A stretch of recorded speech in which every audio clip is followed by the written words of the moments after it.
She called the cops and screamed, "Arrest him right now! He's trespassing on HOA property!" Her voice cut through the air like nails on glass. The two officers looked at me, waiting for my response. I didn't move, didn't even flinch. I stood on the porch of the cabin, leaning against the wooden railing like I had all the time in the world. "Ma'am," I said calmly, "this isn't HOA property, and I'm not in your HOA." Her face twisted. She waved a stack of crumpled papers like they were a crown of authority. "You don't get it. This whole street is HOA territory. I own the rules here. You either pay your dues or you get out." She jabbed her finger at me like she was the sheriff, the mayor, and the judge all rolled into one. One of the officers shifted uncomfortably. "Sir, do you have proof of ownership?" That was the moment I let the silence stretch. I pulled a folded document from my back pocket and placed it gently on the porch rail. The deed, signed just last week. The cops leaned in to read it, and the taller one raised his brows before passing it to his partner. Karen's smug smile started to crack.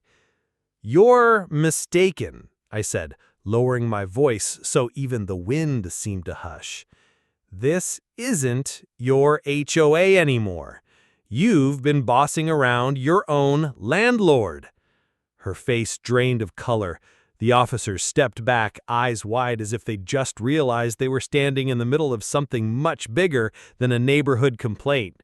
And for the first time, Karen didn't have a word to say. Karen's silence didn't last long. Her lips trembled, then twisted into that fake confidence she always wore like armor. This is a scam!" she shouted, pointing at the papers the officers were still holding. "He forged them!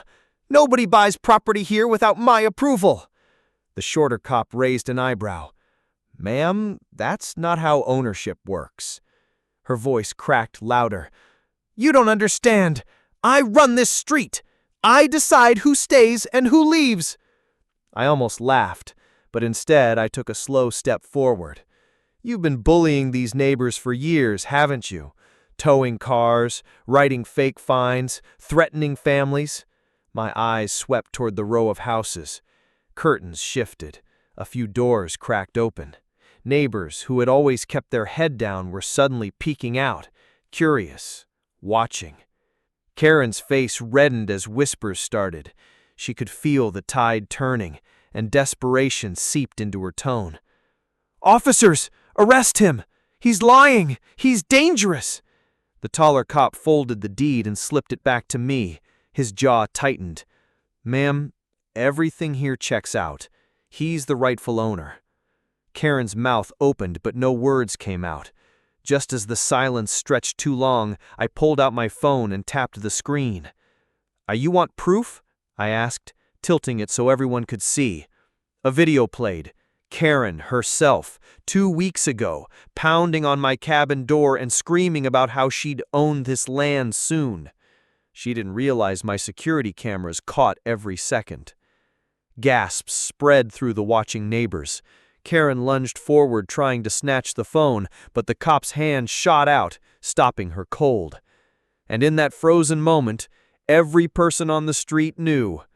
The woman who acted like a queen was standing on ground she no longer ruled.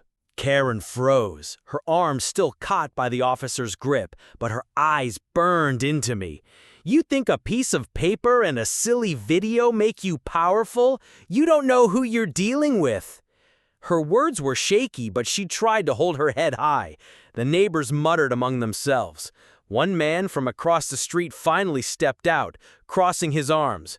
"Karen, you've been threatening us for years. Maybe now you'll shut up and let people live." That stung her more than anything I had said. She spun toward him, face red. "Quiet! You owe me 3 months of HOA fees." "Not anymore," I cut in, my voice sharp. I raised the deed high so everyone could see. "Those fake fees, those phony notices, they end today. You've been scamming this neighborhood, and I own the land your so-called HOA is standing on." A ripple of gasps spread. More neighbors came outside, phones in hand, recording. The cops shifted uneasily, realizing the crowd was growing. Karen's fake power was slipping right through her fingers, and she knew it. Suddenly, she yanked free from the officer's grip and jabbed her finger at me again. "You won't get away with this. My board is coming, and when they do, you'll regret ever stepping foot here." The taller cop frowned. "Board?" Karen smirked. "Oh, you'll see. They're on their way." I didn't blink. I slipped my phone back in my pocket and leaned against the porch railing like I was waiting for a show. "Good," I said slowly. "Let's see what happens when your so-called board finds out they actually work for me now." The crowd stirred with confusion and curiosity. The cops looked at each other. And Karen? Karen's smile faltered again, just for a second. She realized I wasn't bluffing. Headlights flickered at the end of the street. 3 shiny SUVs rolled in together, stopping right in front of the cabin like some kind of parade. Karen's smugness returned in an instant. She turned to the crowd, chin high again. "See, my board doesn't take orders from anyone. They'll handle this trespasser once and for all." The doors opened. Men and women in crisp suits stepped out, carrying clipboards and folders, moving with the arrogance of people who thought they owned the world. The neighbors fell silent, nervous again. One of them, a balding man with gold cufflinks, adjusted his tie and strode toward me. "Sir, you're in violation of multiple HOA codes. You're not allowed to—" I raised my hand, cutting him off, and then reached inside my jacket. Karen grinned, expecting me to panic. But what I pulled out wasn't a weapon. It was a leather folder, thick with documents, all signed and stamped. The suited man froze as I handed the first paper to the officer. The cop scanned it, then looked up slowly, his brows shooting high. "This says you're the majority property owner here? These people?" He gestured to the so-called board. "Legally answer to you?" The neighbors erupted in whispers. Phones shot higher in the air, recording every second. Karen's jaw dropped. No, that's not possible. He's lying. You can't." But her board members were already shifting uneasily, exchanging panicked glances. The balding man cleared his throat. Mr. Landlord, sir, there must be some misunderstanding." I leaned forward, locking eyes with him. "The only misunderstanding is that you thought you could hide behind fake rules. But the truth's out now. This neighborhood? It's mine. And starting today, your queen has no crown." Karen's face twisted with rage. She spun to the board. "Don't listen to him. I'm in charge here." But none of them moved. They stood frozen, knowing the ground had just shifted under their feet. Karen's voice broke into a scream. "Do something! You're all cowards!" She stomped toward the board members, but they backed away from her like she carried fire. The crowd was watching now, cameras rolling, the whispering louder. Karen's power was bleeding out in front of everyone, and she knew it. That's when she snapped. She stormed past the cops, marched up my porch steps, and yanked a folded notice from her bag. She slapped it against my door so hard the wood shook. "Eviction," she hissed. "You're out in 24 hours. I don't care what paper you've got. This house is mine." The neighbors gasped. The officer ripped the notice off the door and held it up, his face hard. "This isn't an official document.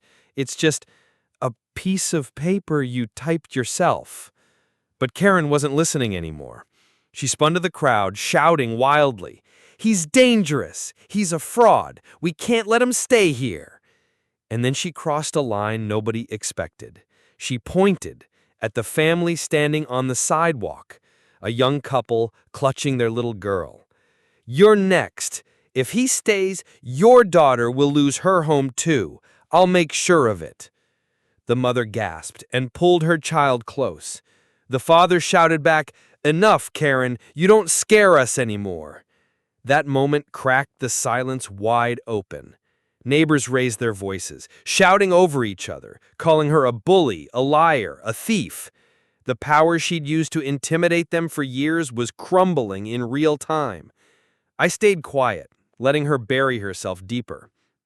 Finally, when the noise reached its peak, I stepped forward and spoke loud enough for everyone to hear. You threatened a child tonight. That was your last mistake. Karen's face went pale. For the first time, she looked like the one trapped, surrounded by people she could no longer control.